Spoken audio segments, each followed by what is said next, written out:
এডুহাব বাংলায় আপনাকে স্বাগত। নমস্কার, আমি শোভনদেব ঘোষ। আমি শেয়ার বাজারের একজন প্রফেশনাল ট্রেডার এবং ইনভেস্টর। পাশাপাশি শেয়ার বাজারে টেকনিক্যাল এবং ফান্ডামেন্টাল পড়াই। আমি প্রত্যেক দিনই ভিডিও নিয়ে আসবো আপনাদের কাছে, এক একটা টপিক নিয়ে শেয়ার বাজার সম্পর্কিত শেয়ার বিষয়টা কি, এক একদিন এক একটা টপিকের উপরে আলোচনা করব। আজকে আমি আপনাদের সাথে আলোচনা করব শেয়ার জিনিসটা কি। প্রথমেই বলে রাখি, এক কথায় যদি বলতে চাই তাহলে শেয়ার মানে হচ্ছে কোম্পানির মালিকানা কেনা। শেয়ার ব্যবসাও এটা একটা ব্যবসা। ধরুন, একটা উদাহরণ দিলে আপনাদের বুঝতে খুব সুবিধা হবে। ধরা যাক আপনার কাছে 10,000 টাকা পুঁজি আছে, বা আমি আমাকে দিয়ে বলি, আমার কাছে 10,000 টাকা পুঁজি আছে। এই টাকাটা দিয়ে আমি কিছু চিন্তা ভাবনা করছি যে আমি কোনো একটা ব্যবসা করব। তা এই ব্যবসাটা তো অনেক কিছুই হতে পারে। ধরুন একটা এক্সাম্পল, আমি ঠিক করলাম যে আমি যেহেতু আমার স্বল্প পুঁজি, আমি 10,000 টাকা দিয়ে কিনা আমি মাছের বিজনেস করব। আমি মাছ কিনবো, মাছ বিক্রি করব। এটা ভালো, বেশ প্রফিটেবল বিজনেস।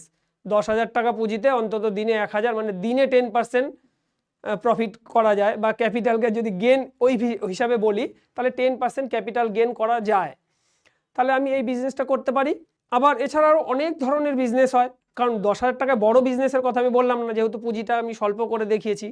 ছোটোখাটো বিজনেস যেটা আমি 10,000 টাকা পুঁজির মধ্যে সম্ভব, সেরকম কিছু বিজনেস করতে পারি।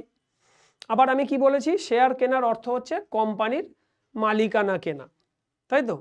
এবার যেমন আমি মাছের বিজনেস বললাম, আমাদের তো হতে পারে আরও অন্যান্য ধরনের বিজনেসও তো আমরা করতে পারি। আমরা জামা কাপড় কিনে এনে বিক্রি করতে পারি, ওই টাকার মধ্যে যতটুকু সম্ভব হয়। আমরা কোনো ডিমের বিজনেস করতে পারি, ছোটোখাটো একটা পোলট্রি ফার্ম বানালাম বাড়ির মধ্যে ছোট্ট করে, 10,000 টাকা যতটা সম্ভব সেরকম করতে পারি। একইভাবে আবার আমি আর একটা অ্যাঙ্গেলে এটাকে ভাবাই। ধরুন আমার কাছে ওই 10,000 টাকা পুঁজি আছে, আমার বিজনেস করারই ইচ্ছা, কিন্তু আমি কি বললাম যে শেয়ার আমরা কিনতে পারি। শেয়ার কেনার অর্থ প্রথমেই এক কথায় বলে নিয়েছি কি, কোম্পানির মালিকানা কেনা। ধরুন একটা কোম্পানির নাম এক্সাম্পল হিসাবে নিয়ে বলছি, এটাকে আবার কেউ কোনো টিপস বা কিছু ওইভাবে মনে করবেন না। ধরুন ভেনকিস ইন্ডিয়া, ভেনকিস বলে একটা কোম্পানি, যেই কোম্পানিটার কি বিজনেস না, পোলট্রি ফার্মের বিজনেস, ডিমের। তা আমি নিজে বাড়িতে একটা পোলট্রি ফার্ম তৈরি করতে পারি, সেটা থেকে বিজনেস করতে পারি, সেখান থেকে প্রফিট লাভ, বিজনেস ভালো হলে প্রফিট, খারাপ হলে লস হতে পারে। আবার একইভাবে ওই 10,000 টাকার পুঁজি আমি মনে করলাম যে না, আমি 10,000 টাকার ওই ভেনকিজের শেয়ারটা কিনে নেব। ওরাও পোলট্রি বিজনেস করে, আমিও পোলট্রি বিজনেস করি, কিন্তু ওদের ব্যবসা অনেক বড় ব্যাপ্তি, দেশে বিদেশে। আমার ব্যবসাটা ছোট্ট জায়গা থেকে শুরু হবে। এইবার বছর শেষে কোম্পানির যা লাভ হয়, বা আমার ওই বাড়ির পোলট্রি ফার্মটারও যা লাভ হয়, বছর শেষে আমরা একটা লভ্যাংশ পাই। একইভাবে কোম্পানিকে, যখন আমি কোম্পানি থেকে শেয়ার কিনেছি, আমি বলেছি কি কোম্পানির মালিকানা কিনেছি আমরা, তাই তো? এইবার যখনই এই কোম্পানিটা বছর শেষে যতটা লাভ করবে, যদিও কোম্পানির লাভের সঙ্গে প্রত্যক্ষভাবে বিষয়টা যুক্ত নয়, কিন্তু পরোক্ষভাবে যুক্ত, কারণ কোম্পানির ব্যবসা ভালো হতে থাকলেই শেয়ারের দাম বেড়ে যাওয়ার সম্ভাবনাটা থাকে। ধরুন একটা এক্সাম্পল, বছরের শুরুতে যখন আমরা শেয়ার কিনেছিলাম 100 টাকা করে শেয়ার কেনা হয়েছে, তাহলে আমি 10,000 টাকার 100 টাকা করে যদি এক এক পিস হয়, 10,000 টাকায় আমার 100 পিস শেয়ার কেনা হবে। আমরা 100 পিস শেয়ার কিনেছি, বছর শেষে দেখা গেল ওই শেয়ারটার দাম এসে দাঁড়িয়েছে 120 টাকা। তাহলে আমরা সিম্পল অঙ্ক করলে বুঝতে পারছি যে এটা 20% গেইন হয়েছে। এই 20% কিন্তু ওই কোম্পানির যারা বোর্ড অফ ডাইরেক্টরস বা প্রমোটার, যাদেরকে আমরা বলি, বা মালিক আমাদের তথাকথিত ভাষায়, তার ক্ষেত্রেও যতটা গেন, আমার ক্ষেত্রেও কিন্তু ততটাই গেন। সেটা কীরকম? মানে তার হয়তো লক্ষ কোটি টাকা 20% গেন হয়েছে, আর আমার 10,000 টাকা 20% গেন হয়েছে। এবার মনে হতে পারে যে না, এর থেকে তো আমি অনেক বেশি ইনকাম, বাড়িতে যদি পোলট্রি ফার্মটা করতাম। হ্যাঁ, হতে পারে, যথেষ্ট সম্ভাবনা আছে, হতে পারে। কিন্তু প্রশ্নটা হচ্ছে, এখানে আরও অনেকগুলো প্রসঙ্গ চলে আসে, যেটা আমি একটু পরবর্তীতে আলোচনা করব। এখন আমার আলোচনার টপিকটা হচ্ছে শেয়ার কি। তাহলে এক কথায় বলবো হচ্ছে, শেয়ার মানে হচ্ছে কোম্পানির মালিকানা কেনা।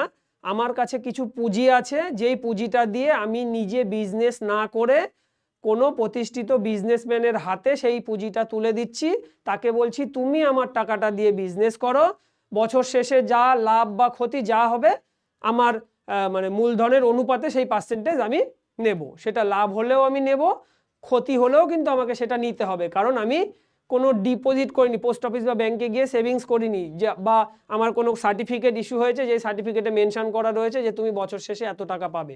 আমি বিজনেস করেছি, বিজনেসে লাভ হতেও পারে ক্ষতিও হতে পারে, তবে এটা কিন্তু প্রমাণিত সত্য, অভিজ্ঞ ব্যক্তিরাই ভালো বিজনেস করে।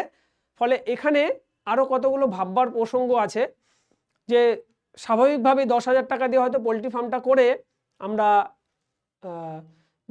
আমি এখানে 20% বলেছি, মানে 20% মানে 2,000 টাকা হয়, 2,000 টাকার থেকে হয়তো অনেক বেশি প্রফিট করতে পারবো হয়তো।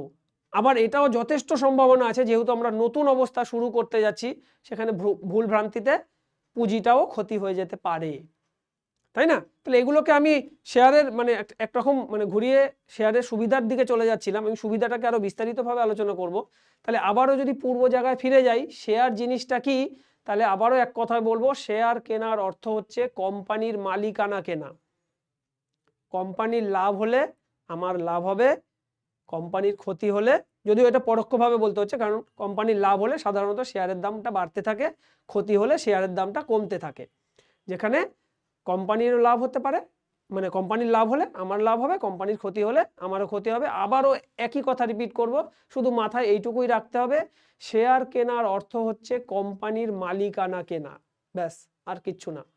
মানে আমি যদি আজকে একটা এক্সাম্পল হিসাবে বলছি, আমি যদি রিলায়েন্সের 1 পিস শেয়ারও কিনি, তাহলে আমিও কোম্পানির মালিকানার অংশীদারিত্ব নিলাম।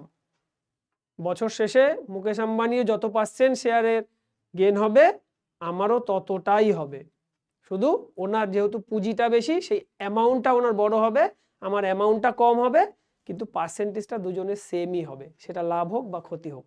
তাহলে আশা করি আমরা আজকে এই ধারণাটা পেলাম যে শেয়ার জিনিসটা কি, কারণ আমরা শেয়ার বাজার নিয়ে পড়তে যাচ্ছি, শেয়ার বিষয়টা কি এটা আমাদের অবশ্যই জানা দরকার।